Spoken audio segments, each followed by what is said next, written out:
UDF സ്ഥാനാർത്ഥി ഷിബു തെക്കുംപുറം മണ്ഡലം പര്യടനത്തിന്റെ ഭാഗമായി കോട്ടപ്പടി പിണ്ടിമന മണ്ഡലങ്ങളിലെ വിവിധ കേന്ദ്രങ്ങളിൽ സന്ദർശനം നടത്തി. വിവിധയിടങ്ങളിൽ ഊഷ്മളമായ സ്വീകരണമാണ് UDF സ്ഥാനാർത്ഥിക്ക് ലഭിച്ചത്. ശനിയാഴ്ച രാവിലെ കോട്ടപ്പടി പഞ്ചായത്തിലെ നാഗഞ്ചേരി കവലയിൽ നിന്നുമാണ് UDF സ്ഥാനാർത്ഥിയുടെ പര്യടനം തുടങ്ങിയത്. മുട്ടത്തുപാറയിൽ നൽകിയ സ്വീകരണത്തിൽ അഡ്വക്കേറ്റ് എൽദോസ് കുന്നപ്പള്ളി ആശംസകൾ നേർന്നു. എത്ര ലീഡ് കിട്ടും? 20,000 വോട്ടിന്റെ ലീഡിന് അങ്ങ് വിജയിച്ചു വരുമെന്നുള്ളത് ഞങ്ങളുടെ സാധാരണക്കാരന്റെ വാക്കാണ്. ആ വാക്ക് പാലിക്കപ്പെടണമെന്ന് അഭ്യർത്ഥിക്കുന്നു. എല്ലാവിധ നന്മകളും ഐശ്വര്യവും നേരുന്നു. നന്ദി. LDF സർക്കാരിന്റെ നശിച്ച ഭരണത്തിൽ നിന്നും കേരളത്തെ വീണ്ടെടുക്കാൻ എല്ലാവരും ഒറ്റക്കെട്ടായി നിൽക്കാൻ അദ്ദേഹം ആഹ്വാനം ചെയ്തു. കാട്ടാന ഭീതിയിൽ കഴിയുന്ന മുട്ടത്തുപാറ, വാവേലി, കണ്ണക്കട, വടക്കുംഭാഗം എന്നിവിടങ്ങളിലെ സ്ത്രീകൾ ഉൾപ്പെടെയുള്ളവർ UDF സ്ഥാനാർത്ഥിയുടെ പര്യടനത്തിൽ പങ്കുചേർന്നു.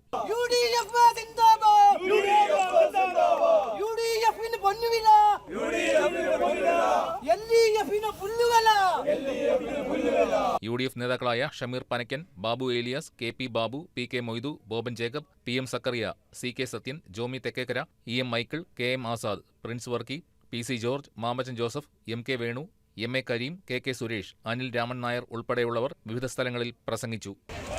വാവേലി പ്രദേശം നമുക്കറിയാം. കാട്ടാന ശല്യം ഏറ്റവും രൂക്ഷമായ പ്രദേശങ്ങളിൽ ഒന്നാണ്.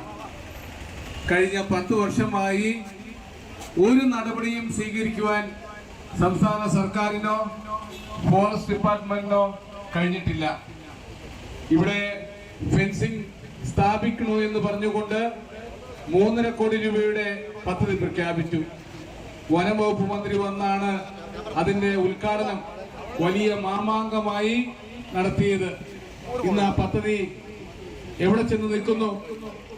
ഗേജ് കുറഞ്ഞ കമ്പി ഉപയോഗിച്ച് അഴിമതി നടത്തിക്കൊണ്ട് ഈ പദ്ധതി മുന്നോട്ട് കൊണ്ടുപോയത് കൊണ്ട് കാട്ടാന ആ ഫെൻസിംഗ് എല്ലാം തകർത്തിരിക്കുകയാണ്. ജനങ്ങൾക്ക് ഒരു സംരക്ഷണവുമില്ല. കഴിഞ്ഞ 10 വർഷമായി ഈ പ്രദേശത്തെ ജനങ്ങൾ ജീവിക്കാൻ നിവൃത്തിയില്ലാത്ത ഒരു അവസ്ഥയിലേക്ക് ചെന്നെത്തിയിരിക്കുന്നു. വൈകിട്ട് പിണ്ടിമന പഞ്ചായത്തിലെ മുത്തംകുഴി കവലയിൽ പര്യടനം സമാപിച്ചു. News desk KCV news.